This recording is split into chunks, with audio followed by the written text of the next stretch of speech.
Hey folks, so today it is Sunday. Now I'm recording this on Sunday, and I've gone through your essays and put in a lot of comments, spent a lot of time on those to give you some feedback. So each of you should have feedback either in the form of an attached folder or file, like a Word doc file that I put comments on, or if it was a PDF.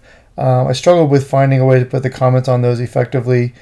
So I just put comments in the comment box on the grade sheet for the final draft. What I want to touch on a few things today, because what I want you to be is super successful on Thursday when you turn in the paper. So I'm on the assignment page right here for the short analysis essay 1, which is the assignment that we're working on now. I'm going to go over a bit of the assignment here. I'm going to talk, in general about some of the issues that I saw on the papers, how that can be addressed and how that is spoken to in the assignment, and the rubric. I want to go over the rubric. After that, I'm going to spend a few minutes talking about next week, because we moved from short fiction, from short stories to speaker fell, from short stories to poetry, and we'll talk about that and what's expected for those posts there. What I'm finding, and as the semester moves forward, my expectations elevate. Your familiarity with the pages and my feedback should be going. I have the sense that you guys, many of you are falling into one of 3 camps, and interestingly enough, those of you who fall into the first camp are watching this and listening to this, and you're crushing it. So you are reading all of the material, you are looking over the assignment, you're looking at the rubric, you're reading the feedback, and you are doing that in a timely manner that helps you to be successful, because I'm trying to get to your stuff soon enough and early enough to where that helps you as you are moving forward in the course. So those of you who are doing that and are actually sending me notes back are, there we go, the dog on the couch is scratching, so shaking the computer. However, okay, so trying to see if he's going to do it again. Nah. Okay. So, hey, I'm going to have to cut this part out. Do you know that? So just had to cut out a section where my dog was scratching. He's on the couch with me here as I'm recording this, and the computer was going crazy. However, I take it back.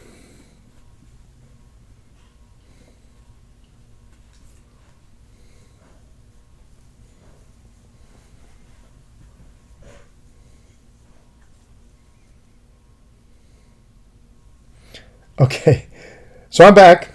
Sorry about the little edit there. However, we have the first camp, like I said, the ones who are doing exactly what you're supposed to be doing. There's a second camp where some of you are engaging somewhat in the assignment, reading some of the material, skimming through maybe some of it, maybe not watching all the videos or not reading all the commentary that I'm providing for you for feedback, and you're kind of in and out with regards to engaging the videos and the forms and the parts of the assignment that build up to the post and build up to the readings and build up to the assignments or the assessments.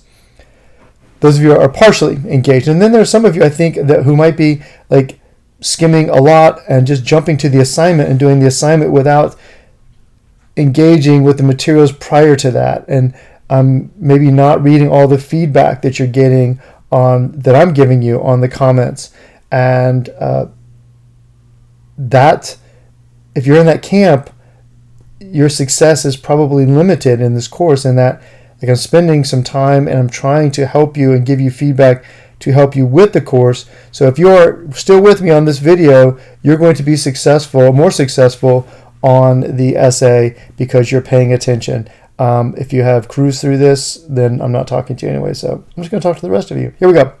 So on the assignment itself, skills, you guys can read through it. It is pretty self-explanatory. You've chosen a text, most of you, from the reading, and you have discussed literary elements. So let's talk about this step 2.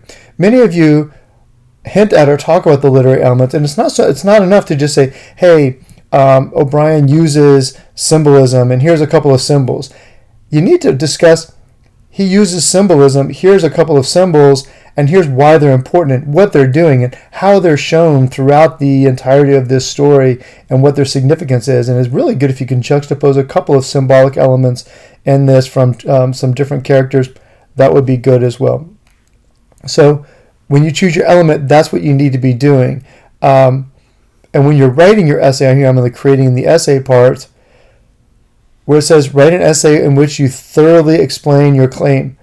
I read a lot of drafts, and I'm taking with a grain of salt. I know they were drafts. I know they weren't final copies, but most of them were probably about a half to a third of the length that they really need to be in order to do this assignment effectively. So this is where thoroughly explaining your claim needs to occur. And some of you would write about, like, I'm just going to use symbolism as my example because many of you wrote about that. Symbolism. Here was the symbol, here's represented in the text, or you didn't represent it from the text, and then you move on to the next symbol, you move on to the next claim. Like, the importance of that symbol and significance of it and how it fits in the context of the story is really important. So that's thoroughly explaining your claim. You're citing materials, so you're using these things too. You're considering what makes the claim true, like I was just talking about, referencing them using MLA format. Most of you are pretty good on the MLA formatting. The works cited page is a little iffy, but on some of them, but that you'll get that. And then formatting the MLA, I just talked about that. I'm not going to beat that horse. That's already gone. You're submitting your assignment. Now I'm going to go over the rubric. So let's go talk about the rubric now. So in the rubric, there are 4 components: content, organization, writing style, and mechanics. I will be going over this rubric with the assessment. My commentary on the assessment will not be like it was on the revision. When I'm assessing these, I'm going to go through what's the content like, what's the organization like, what's the writing style like, what are the mechanics like. That's how I'm assessing this. So I'm going to go through these points for you to understand where I might be with my grading so that you're clear when you're doing your revision. It's due Thursday night. So I will start the assessment process on Friday once everybody's turned their papers in. So let's look at it. Content. This is really a lot of what I was just talking about. For full credit, uses one of the appropriate stories, the correct literary elements, clearly identifies the elements, and explains with adequate detail. To me, adequate detail is significant detail. So adequate detail means it's adequate enough to explain to me how and why these element or these elements or this element are important. You've shown it in multiple places. You've explained how this is something that is significant. You've maybe discussed why this particular author might utilize this symbol, how in the context of when the story is being told, how this symbol might be reflective. So those are the types of things that I would expect for 25 points out of this. 20, clearly identifies the elements, but some details lacking. That's when you've taken on the element, you've kind of shown it a couple of times, you're talking about them using it, but you're not really identifying why it's important or how it's connected to the story itself. Discussion of the elements should be clearer, better defined. If you're just glancing below, hey, here's a symbol, here's where it is, you're in the 15-point range. 10 points, has topic ideas but does not identify the elements or text. If you aren't using textual evidence to support your claims, you cannot get more than 10 points in this at all. So I've said this over and over and over in multiple videos and multiple feedback on your papers. The highest you can get on this with 100% on the rest of it's going to be an 85. So that might be good, but let's talk about the other things. Organization. Transitions found between and within paragraphs and are clear.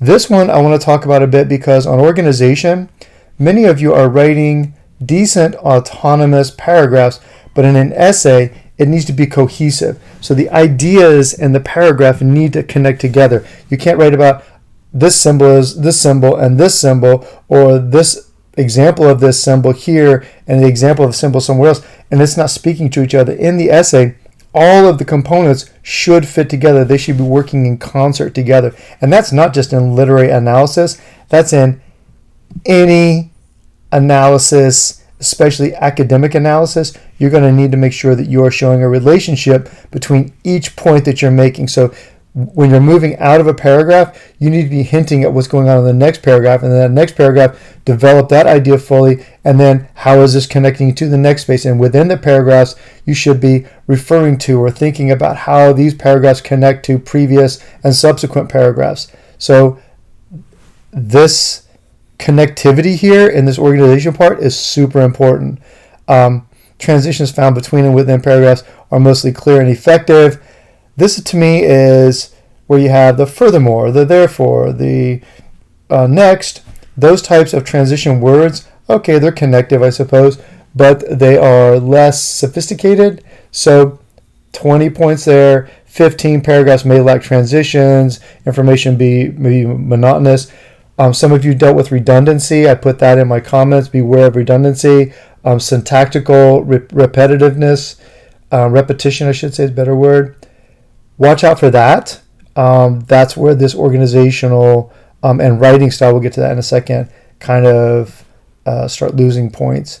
10 points, the organization has multiple problems. Most paragraphs lack structure and transitions. Information may be missing. No gaps. So please look to organize. I guess a good way to put it would be, you should have a conscious choice for every move you make in your paper. Every word to word, sentence to sentence, paragraph to paragraph, you should have consciously decided that this is the right thing to do.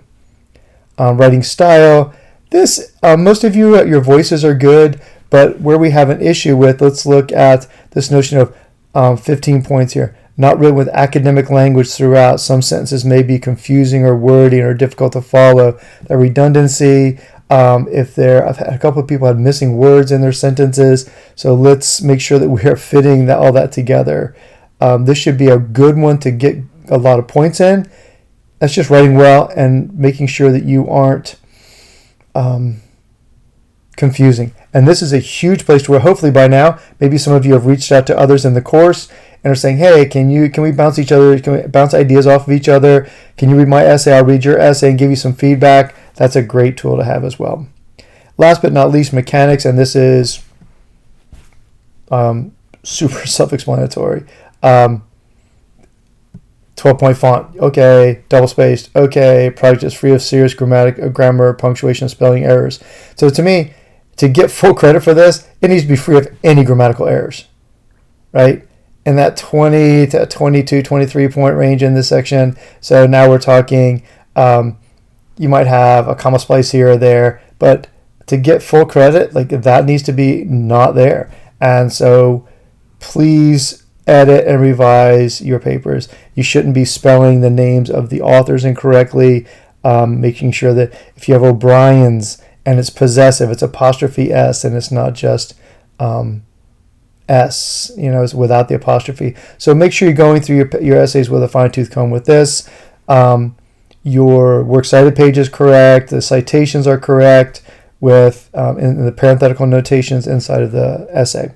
So that should cover the rubric. You should be fine with getting a decent grade and a great grade if you wish.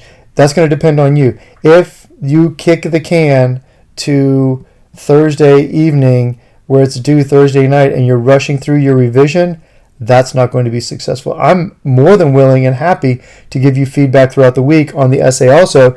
If you just send me a note, send me something, share it with me, send me a message on the Canvas email. Happy to answer questions there. If you have questions about transitions, you have questions about examples, you have questions about your thesis statement, happy to do those.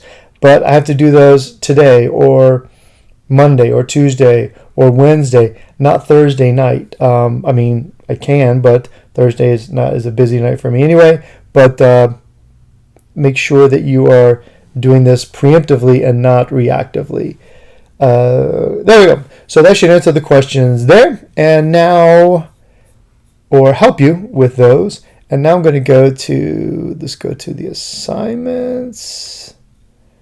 We're going to go to next week. So we're already in the next week, module 7. We're going into poems. So I just want to touch briefly on these because many people have been a little thin on the posts. And since that's a significant part of your grade, I'm really expecting good work there. Now, many of you are crushing it, and I'm saying to you, great job, this is solid. But some of you are going really light on this fairly quick. And that may be what it's like in previous online courses. The online portions of the courses I've taught before, I've required a little bit more depth in the posting, especially the posting. However, let's look at this so that we're clear. You have several poems to read. None of them are overly long. They're actually really good poems. So we're transitioning from this part of the curriculum where it's fiction to poetry. Make sure you read all of the material leading up to the poem so you understand about reading poetry and what's being expected. But here, rate each poem with 1 to 5 stars. So that's all of the poems that you're asked to read. The response, choose 3 of the poems to consider. So out of the, I think it's 6 or 7 poems, you're going to choose 3 of them. Out of those 3, that's what you're going to write about. What does each of the 3 poems mean to you? Like, what is your interpretation of each poem? So if you have 3 poems, you're going to have 3 interpretations here.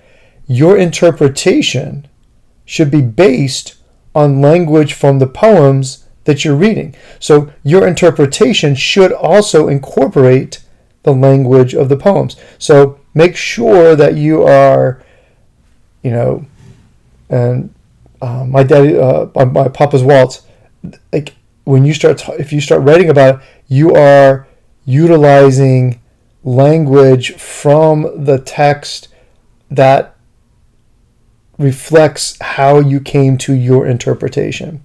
What does each so which words of the poem could be open for interpretation? That might be part of this too, but this is a different section, and you're welcome to do these posts in bulleted format. I'm fine with that.